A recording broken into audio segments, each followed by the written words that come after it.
Javier Jaferín, vengash en buena hora a Ladino 21, el catalico electrónico de Ladino en el siglo XXI.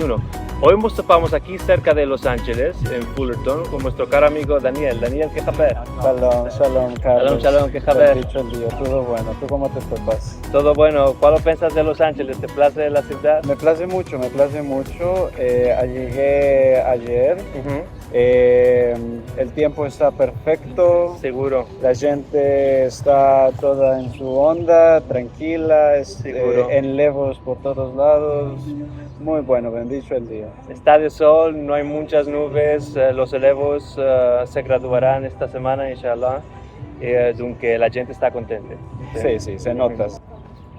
Y dunque te quería demandar en primero de todo, caro Daniel, ¿cómo te empezaste el ladino? Soy políglota, tengo una querencia por las lenguas naturalmente. Dunque cuando descubrí que el ladino existía, que era una lengua, me interesó.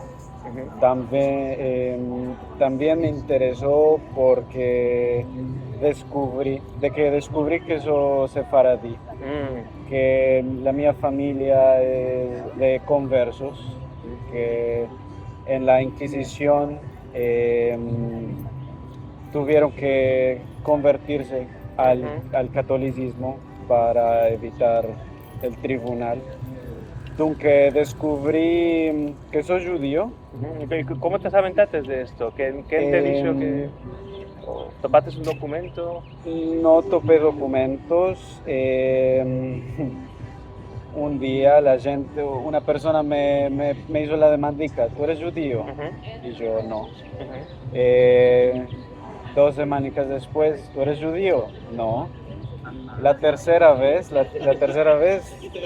yo pensé para mí, puede que sí, porque ¿por cuál la gente me dice que si soy judío, si no soy judío? ¿Qué tengo en la cara para eso?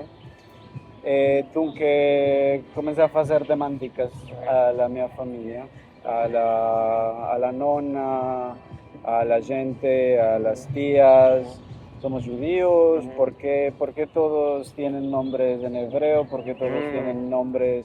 ¿Por qué somos Pérez Pérez? ¿Por qué somos Toro? ¿Por qué somos Ortiz? Dunque, después fui a hacer una maestría en Israel, en la historia del Holocausto.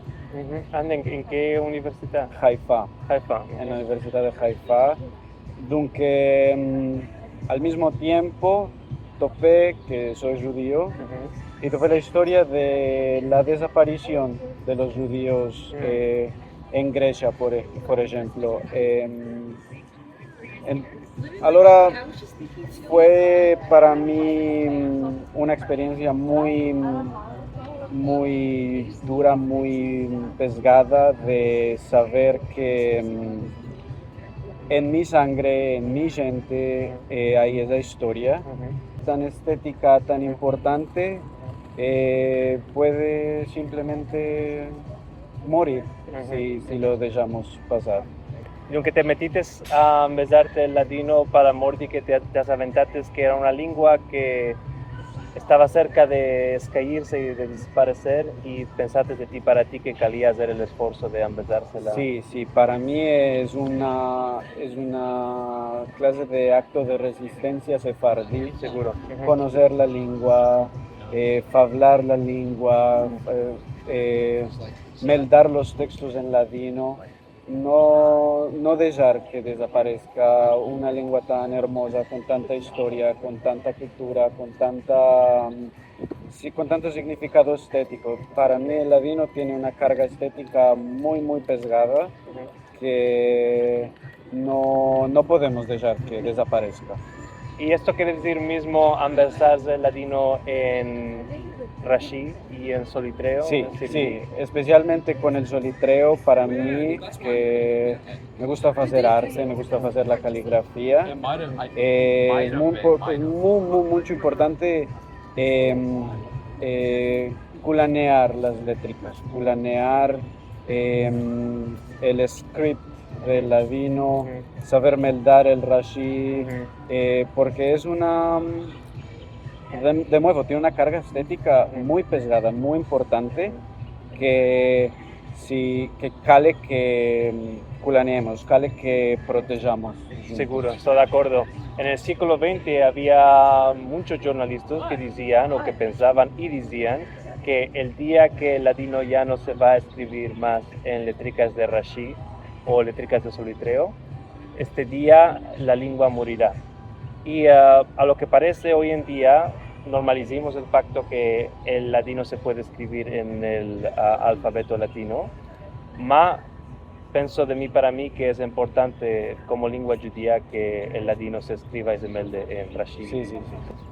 Es parte de esa carga estética, es parte de ese valor estético que tiene el ladino como una lengua de muchas partes.